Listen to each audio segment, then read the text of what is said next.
Os aseguro que es un placer hablar con Raimon Samsó, porque todo aquello que pensabas que ya tenías claro, de repente se desdibuja y volvemos al laboratorio de sí, pero quizá no.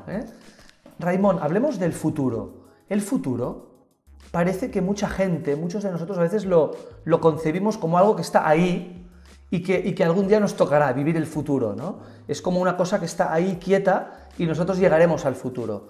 Pero el futuro no es más que los millones de microdecisiones o macrodecisiones que tomamos en el día a día. Por tanto, nuestro presente configura el futuro.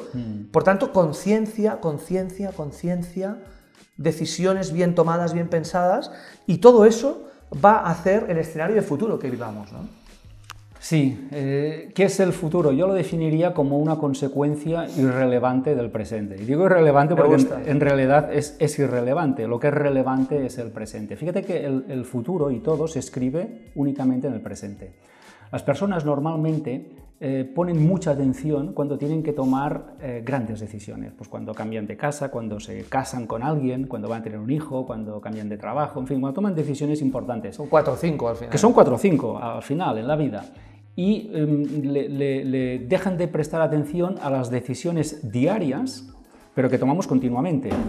Entonces, si pusiéramos más atención en esas multitud de pequeñas decisiones diarias, pero que van a generar un futuro muy concreto, nuestra vida cambiaría radicalmente. Es decir, lo que quiero decir es que el futuro es la suma de muchas pequeñas decisiones, no de grandes decisiones, sino de muchas pequeñas decisiones que son hábitos, comportamientos, una forma de estar en el mundo, una forma de tratar a la gente, una forma de hacer los negocios con la empresa, ¿no? Entonces, la suma de todas esas pequeñitas cosas van a hacer unos grandes resultados en lo que llamamos futuro.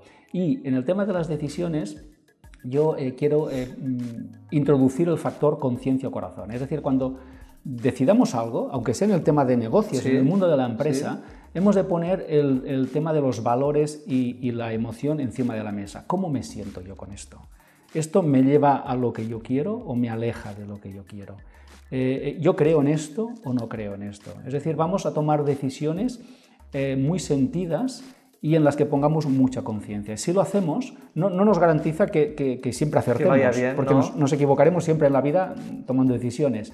Pero como mínimo, si nos equivocamos, sabemos que hicimos lo que teníamos que hacer. Esto es curioso porque muchas veces en el mundo de la empresa parece que tienes que dejar fuera de la puerta de la oficina, fuera de la puerta del consejo de administración, fuera de la puerta de la reunión, el corazón. El corazón está fuera, el corazón está solo en el ámbito de tu familia, de tu amor, de tus amistades, pero en la empresa el corazón parece que es un mal consejero. Tú dices que no, que sí, es una parte más de la decisión también empresarial, ¿no? Yo lo vivo y lo siento y lo he experimentado así, lo veo en mi propia experiencia, pero también en la experiencia de clientes en las que cuando introducen este factor, le vamos a llamar factor conciencia, ¿vale?